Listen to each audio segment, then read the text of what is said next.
नमस्कार सभी को। आप सभी का आपके अपने इस YouTube चैनल पर हार्दिक स्वागत है। आज हम NCERT कक्षा 11 की जो अंतरा भाग 1 पुस्तिका है उसका पद्य भाग से संबंधित अंतिम अध्याय प्रस्तुत कर रहे हैं।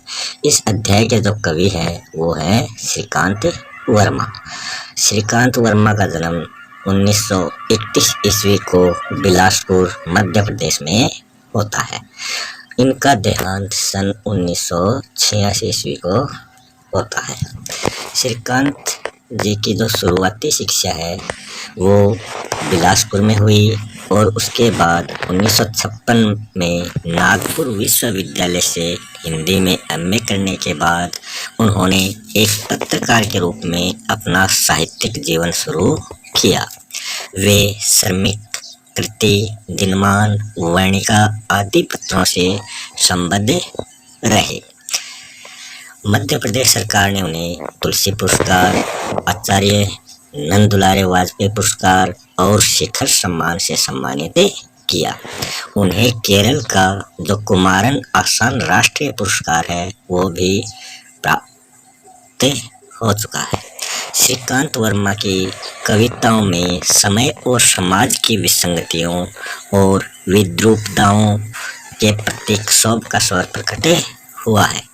भटका मेघ, दिनारंभ, माया दर्पण, जल सागर और मगध उनके चर्चित काव्य संग्रह माने जाते हैं। इन कविताओं से गुजरते हुए यह महसूस होता है कि कवि का अपने परिवेश और संघर्षरत मनुष्य से गहरा लगाव है। उसके आत्मगौरव और भविष्य को लेकर वे लगातार चिंतित हैं। उनमें यदि परंपरा का स्वीकार है तो उसे तोड़ने और बदलने की बेचैनी भी है। प्रारंभ में उनकी कविताएं अपनी जमीन और ग्राम्य जीवन की गंध को अभिव्यक्त करती हैं, किंतु जलसा घर तक आते आते महानगरीय बोध का प्रक्षेपण करने लगती है। यह कहना चाहिए शहरीकृत अमानवीयता के खिलाफ एक संवेदनात्मक बयान में बदल जाती है। इतना ही नहीं, इनके दायरे में शोषित, उत्पीड़ित और बर्बरता के आतंक में जीती पूरी की पूरी दुनिया सिमट आती है। उनकी कविताओं में अभिव्यक्त यथार्थ हमें अनेक स्तरों पर प्रभावित करता है। उनका अंतिम कविता संग्रह मगध तत्कालीन शासक वर्ग के त्रास और उसके अंधकारमय भविष्य को बहुत प्रभावी ढंग से रेखांकित करता है। उनकी प्रकाशित अन्य महत्वपूर्ण रचनाएं हैं झाड़ी, संवाद, ये तो इनके कहानी संग्रह हैं। दूसरी बार इनका उपन्यास है जिरह, इनका आलोचनात्मक ग्रंथ है।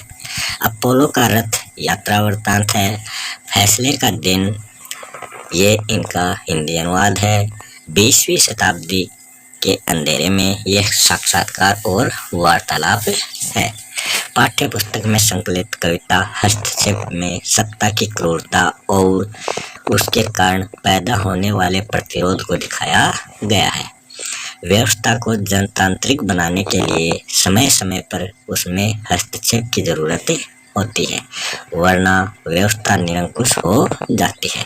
इस कविता में ऐसे ही तंत्र का वर्णन किया गया है जहाँ किसी भी प्रकार के विरोध के लिए गुंजाइश नहीं छोड़ी गई। कवि सवाल खड़ा करता है कि जहाँ मुद्दे का भी हस्तक्षेप करना संभव है, उस समाज में जीता जागता मनुष्य चुप क्यों है। शब्दार्थ है। हस्तक्षेप का अर्थ है रोकना या प्रश्न उठाना। रिवाज होता है चलन या प्रथा। कतराओ मतलब बच्चों या सामने न आओ। कोई चीखता तक नहीं इस डर से कि मगध की शांति भंग न हो जाए। मगध को बनाए रखना है तो मगध में शांति रहनी ही चाहिए। इन पंक्तियों के माध्यम से कवि धूमिल कहते हैं कि अगर मगध की शासन व्यवस्था पर वो व्यंग्य करते हुए कहते हैं कि गलत पर गलत हुआ जा रहा है, कि यहाँ छींकने से तात्पर्य है कि यहाँ की जो शासन व्यवस्था है उसमें गलत पर गलत हुआ जा रहा है, मगर कोई विरोध करने वाला नहीं है। यदि शासन में शांति लाने की व्यवस्था है तो ही मगध है। अगर इसका विद्रोह किया जाएगा तो मगध का जो अस्तित्व है वह नष्ट हो जाएगा। तो यहाँ कहने का तात्पर्य है कि यदि कोई व्यक्ति मगध के शासन के खिलाफ आवाज उठाता है तो उस पर दबाव डाल दिया जाता है। मगध है तो ही शांति है। कोई चीखता तक नहीं इस डर से कि मगध की व्यवस्था में दखल न पड़ जाए। मगध में व्यवस्था रहनी ही चाहिए कि कोई भी व्यक्ति मगध के शासन के विरुद्ध आवाज नहीं उठाए, क्योंकि मगध के लोगों को पता है कि अगर जनता आवाज उठाएगी या विरोध करेगी तो वह एक अशांति को जन्म देगा। अब तक जो भी राजनीति या मनमानी वे करते हुए आ रहे हैं, विद्रोह करने से वे ऐसा नहीं कर पाएंगे। अतः मगध में शांति न आए इसका प्रयास सत्ता के लोग हमेशा करते रहते हैं। इन पंक्तियों में कवि ने यह बताया है कि मगध अब सिर्फ नाम के लिए ही मगध रह गया है। यहाँ पर इतनी क्रूरता है कि यहाँ पर रहना अब मुश्किल हो गया है। इन पंक्तियों के माध्यम से कवि ने न सिर्फ मगध की शासन व्यवस्था का विरोध किया, बल्कि वहाँ की शासन व्यवस्था के अंतर्गत लोगों के मन में जो डर पैदा हुआ है, यहाँ पर उन्होंने उसका विचित्र प्रस्तुति किया है। मगध में न रही तो कहाँ रहोगी, क्या कहेंगे लोग, लोगों का क्या है। लोग तो यह भी कहते हैं कि मगध अब कहने को मगध है, रहने को नहीं। इन पंक्तियों के माध्यम से कवि कहते हैं कि मगध साम्राज्य की बदनामी न हो, इसलिए यहाँ का साम्राज्य लोगों पर दबाव डालता है कि वे इस साम्राज्य की मर्यादा को बनाए रखें, अर्थात अन्याय के खिलाफ तो बिल्कुल भी आवाज नहीं उठाएं। अगर वे अपने चुप्पी तोड़ेंगे और इस मगध साम्राज्य के विषय में लोगों के सामने आवाज उठाएंगे तो यहाँ की शासन व्यवस्था नष्ट हो सकती है। इससे यहाँ रहने वाले मगध वासियों पर बुरा असर पड़ सकता है। कोई टोकता तक नहीं इस डर से कि मगध में टोकने का रिवाज न बन जाए। एक बार शुरू होने पर कहीं नहीं रुकता हस्तक्षेप। इन कविताओं में कवि कहते हैं कि मगध के शासन तंत्र की अनुचित बातों पर कोई भी हस्तक्षेप नहीं करता। सभी इस डर से मगध की शासन व्यवस्था का विरोध नहीं करते कि कहीं ये परंपरा या रिवाज नहीं बन जाए। ऐसा करने से वहाँ सत्ता का विरोध करने की परंपरा शुरू हो जाएगी, और एक बार ये शुरू हो जाएगी तो ये रुकने का नाम ही नहीं लेगी। वैसे तो मगध निवासियों कितना भी कतराओ, तुम बच नहीं सकते हस्तक्षेप से।